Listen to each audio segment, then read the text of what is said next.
Ja, hvala lepa, vendar ne kandidiram jaz.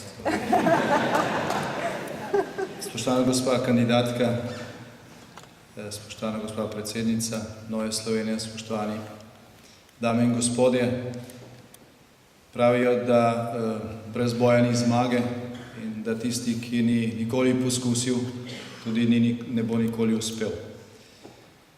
Vendar pa danes zborujemo 22 let po tistem, ko je v to belo Ljubljano, slovensko prestolnico, prvič po dolgem obdobju zmrzali, prišla tudi politična pomlad in ko je hkrati, ko je zmagal na državnozborskih oziroma takrat še skupščinskih volitvah,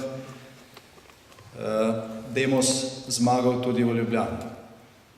Vidim tukaj veliko sobojevnikov iz politične arene iz tistih časov, verjetno se spominjate tiste pomladi leta 1990, ko so mnogi govorili, no sej morda pa bo tale demokratična opozicija, kot se je Demos imenoval, v Sloveniji zmagala, ampak v Ljubljani pa ne bo. Pa se je potem zgodilo, da je dobil Demos prepričljivo večino tako v Ljubljani in celo nekoliko manj prepričljivo večino v Sloveniji, ki takrat še ni bila samostojna država. Potem je tistem obdobju bolj kratke ljubljanske politične pomladi sledilo nekaj letnih časov, ki so bili druge barve, ne ravno pomladni. Lahko bi rekli, da je to obdobje trajalo dolgo ali pa celo predolgo časa in da je čas, da se v Ljubljano, v slovensko prestolnico, počasi začne vračati tudi politična, ne samo koledarska pomlad. Zdaj, prvi tak resen znak, da smo na začetku te poti, mislim, da je ravno sodelovanje Nove Slovenije in Slovenske demokratske stranke pri tej kandidaturi. Mi smo z veseljem podprli Mojco Kucler Dolinar, mojo kolegico iz vlade v mandatu 2004-2008. Tudi takrat je z velikim pogumom vstopila iz parlamenta na ministrsko funkcijo, ki ni bila enostavna. In z enakim pogumom se je zdaj podala tudi v to tekmo za župansko mesto v Ljubljani. V razmere, ki niso enostavne. V razmere, ki ne bodo enostavne tudi v primeru zmage.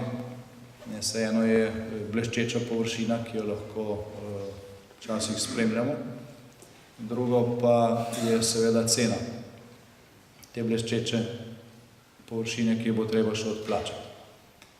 Tako da tekma, kandidatura za župansko mesto v Ljubljani seveda ni tekma, ni kandidatura za nek bleščeč protokolarni položaj, za čast in funkcijo, ampak je to tekma za trdo delo, ki čaka kandidata oziroma v našem primeru kandidatko po izvolitvi.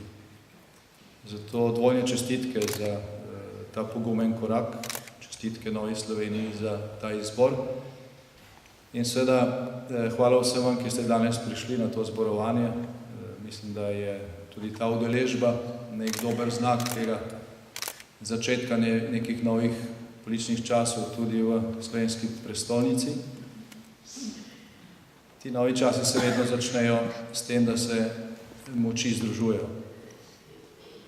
Tudi pred 22 leti ni bilo nič od tistega uspeha, ni bilo nič od zgodovinskega preobrata, ki je nam Slovencem prinesel samostojnost in formalno demokratizacijo. Če nove politične sile, zbrane takrat v različnih zvezah, združenih strankah, pravzaprav se jih večina niti še ni tako imenovala kot stranke, ne bi našli skupnega jezika, skupnih kandidatur tam, ker je bilo to potrebno in če se ne bi povezali. Vprašanje je, kaj bi bilo za Slovenijo, če tega začetnega koraka ne bi bilo. No in zaradi tega se mi zdi, da je v tem našem sodelovanju ob tej kandidaturi tudi veliko simbolike. Ni nujno, da vsi rezultati takšnih korakov in takšnih naporov pridejo takoj in čez noč, vendar če teh korakov ne narediš, tudi srednjeročno teh rezultatov ni možno pričakovati. Naredimo torej vse, kar je, rekel, v teh dneh in urah, ki so še preostali do odločitev volivk in volivcev tukaj v Ljubljani, da bo teh odločitev za našo kandidatko čim več.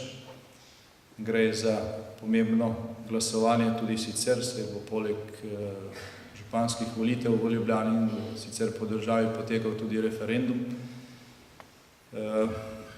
To je ljudsko glasovanje, ki ima svoje sporočila tudi izven tega, kar je predmet teh glasovanj, tako da je tudi zaradi tega udeležba pomembna in tudi odločitev, ki mislim, da za člane in simpatizerje Nove Slovenije in Slovenske demokratske stranke ni nobena dilema.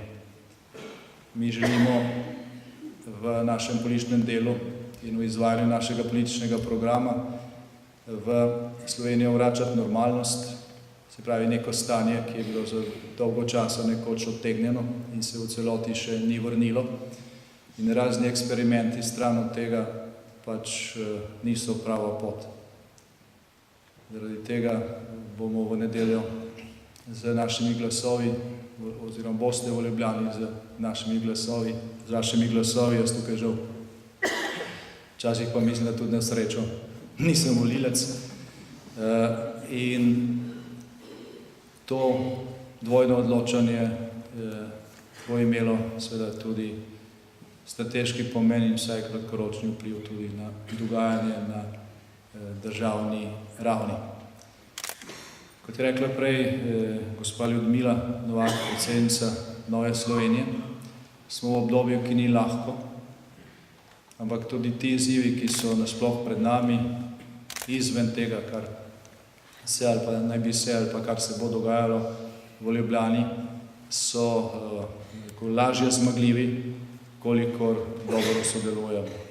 Zaradi tega naj tudi na tem mestu izkoristim to priložnost, ko smo prvič tako zbrani po zadnjih državnozborskih volitvah, da vsem iz Nove Slovenije čestitam tudi k uspešnemu povratku v državni zbor, v nacionalno politiko, iz katere niste nikoli sicer odšli, če bi tudi tega povratka v državni zbor ne bilo.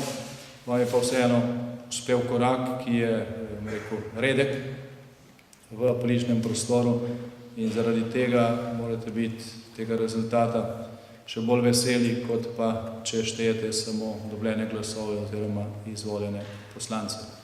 V tej vladi ima Nova Slovenija enakopraven položaj. V tej vladi ima Nova Slovenija vse možnosti, da se afirmira tudi preko tega triletnega manjka, ki je bil in mislim, da vsako leto ali pa vsak mesec, ki zdaj mineva, pravzaprav slovenska javnost pozablja, da vas 3 leta v državnem zboru pravzaprav ni bilo. Tudi z vidika tega, kar je naš skupen politični cilj, Nova Slovenija in Slovenska demokratska stranka smo velikanska večina te pozitivne politične energije nekdanjega demosa ali pa slovenske pomladi, ki je Sloveniji prinesla tudi politična pomlad.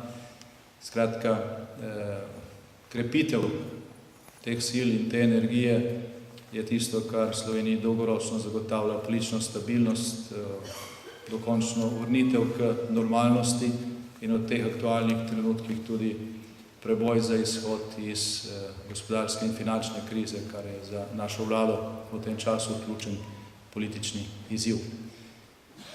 Da vam ne bom jemal preveč časa, mislim, da smo vsi prišli tukaj predvsem, da prisluhnimo kandidatki.